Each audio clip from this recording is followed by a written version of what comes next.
The Vandals own their first win streak since 2009 after a homecoming takedown of Louisiana Monroe. There were many inspired performances on the day, but Paul Petrino's game ball went to Jace Malik. New Mexico State looms next as the Vandals look to get to 500. Inside the Vandals, next. That's what I'm talking about, baby. That's what I'm talking about, baby.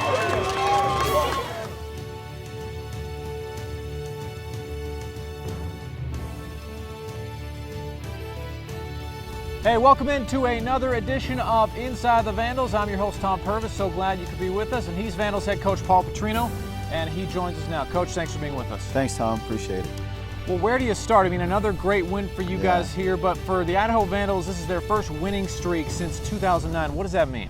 I think it just means we got things going in the right direction. You know, I think our guys have really been working hard, improving every single day, and now we got it, going on the right track. Now we need to make it 3 in a row.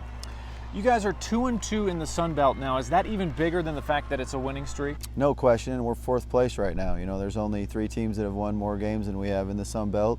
I think we've put ourselves in a great position. Now we just need to keep improving. We talked a lot last night with the team. Let's just go out there and get better every day in practice. The first half for you guys in that game was a little rough on offense with the turnovers, but you guys basically came out in the second half and pretty much controlled the game. Were there any adjustments at halftime, or was it more just, hey guys, just take care of the turnovers and we're fine? No, I think we made a lot of adjustments on the sideline actually during the first half, and they paid off. That last drive of the first half was a 96-yard drive. In a 2-minute situation, we went 96 yards, converted 3 big third downs, and went down and scored. And then the big play was, Matt to Trent, and that was huge to go into halftime with the lead. How big was that play with Matt, like you said, finding Trent, just in terms of momentum going into the halftime? It was really big. The whole drive was really big, but that final play, was probably as good a throw as you could make. Matt made a great throw, and it was a great catch by Trent. And then to finish it off, get in the end zone, it was just really big for momentum. And then, we kind of carried over some of those adjustments we made in that, in that drive. And then the offensive line and Elijah Penny just did a great job in the second half of kind of taking the game over. How big was your defense, especially in that first half, needing to help the offense out a little, but also the entire game, holding them under 250 yards? No, our defense was big. And if we wouldn't have turned the ball over, I'm not sure they would have scored more than 3 points. Our defense played great. That's 2 weeks in a row they have, so let's just keep that rolling and hopefully make it 3 weeks in a row. But, Coach Bresky did a great job game planning, just like Coach Sinkovich did on offense. All our assistants did a great job, and then the players went out and just executed. And, it was kind of the first game where Caden Ellis played like he did all spring. Caden Ellis really flew around, made all kinds of plays. And Twaney, I think it was the first game where Caden and Twaney have kind of, what they've shown all of us in practice and in scrimmages, that was the first game they really went out there and did in a game. Caden Ellis, just a freshman, obviously gray-shirted last year, but a freshman this year. And you talked about him, such a great game. When a freshman has that kind of game, how exciting is that for you, just even to see the potential, but also just that your recruiting is paying off? Yeah, it was really big, and I just think his confidence has gotten better and better as the years went on, and it was just big for those two both to step up and have those great games for us.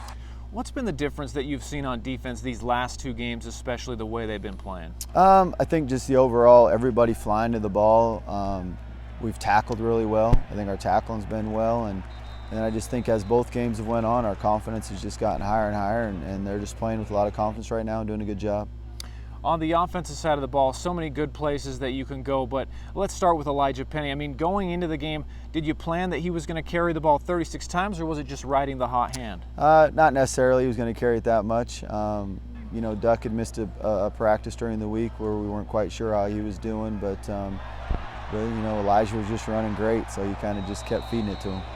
And then with Penny, I mean, how big was just his performance, first of all, and then also the performance of the offensive line? Obviously gotten a really good push up front there. Yeah, I think the offensive line played great. You got Steve Madlock, at center. You got Mason Woods and Jordan Rose on one side, and, Dallas Sandberg and Calvin White on the other side, and I think they all just did a great job. And then, Jake Manley playing fullback and Trent Cowan at tight end and Dion sometimes in there. They all just did a great job, great effort. How did you feel the O-line did against that defensive front of Monroe? They did a lot of shifting up front and would switch it up, so you'd have to make the correct line calls to pick up the blitzes. How did they do in the face of that? You know, I thought our run blocking was excellent the whole game. I think the first half they got us a couple times in our pass protection where guys made a couple mistakes, but then the last drive of the first half and then the whole second half they did a good job in pass protection also. Was it nice just to kind of, I mean, I know the game wasn't totally in hand in that second half, but you guys controlled the game that second half. Was it a little more relaxing as the game came down to the end there? Not really. I wanted to get one more score. You know, if we could have got one more score, then I maybe would have been I wasn't relaxed. It was still very nervous, but you did kind of feel like we had control of the game, but when it's just 2 scores, it still makes you awful nervous. And then finally, Coach, how was the feeling? I mean, you guys have not lost in your time here during homecoming, and once again, doing it in homecoming. How was the feeling there with all the fans there at the end just celebrating? It was awesome. You know, I think we talked about it all week long. We wanted our seniors to win their last homecoming and to get to sing the fight song to both sides of the stadium, and we got to do that, so it was a great day. He's Vandals head coach Paul Petrino. We're going to take a break, but up next we talk about the Vandals' upcoming road game at New Mexico State. Also, we hear from a very emotional player on the defensive side for the Vandals. Stick around, that's up next.